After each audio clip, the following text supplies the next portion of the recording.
How's your joy this morning? If you are struggling with your joy, let's rebuild it with this tool. I'm Trisha Daniel, the Wealth Rebuilder, and I love to spend every morning diving into joy, rebuilding my joy. In this season, I'm struggling.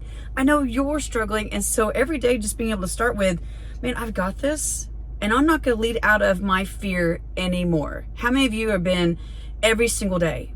You're just operating out of fear and out of stress. Your body's worn out, you're mentally worn out. And plus, we don't know how else to operate. We were taught to operate out of fear through everything around us. I mean, whether it's the news or whatever, right?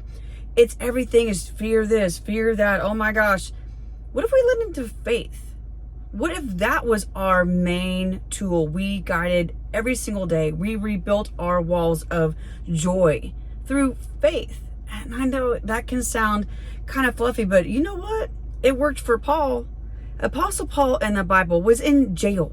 He was in jail. And he would write letters full of gratitude, full of joy, full of appreciation. He was happy. He was content. He even said in Philippians 4:12, this is my secret, the secret of being content. He gave us the secret right there of being happy with our circumstances. So many of us will get the big raise, we'll get the dream vacation, we'll get a big bonus, we'll get a big sale, but then it's still not enough. Why isn't it enough? And we're constantly chasing after the struggle of not having enough because we're operating out of fear instead of faith.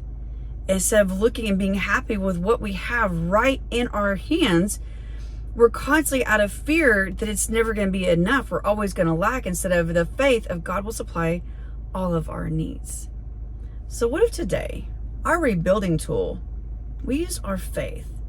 No longer just our whole day starting out with fear, but starting out with faith that God will provide. Letting that lead the way and be our first block that we built with today. And the next block and the next block. And then pretty soon we'll have our wall of joy. So if you're struggling with your joy this morning, let's lean in faith, not out of fear. Let's not struggle every single day, but lean into the success of being content, being satisfied with the tools we have right now in our hands.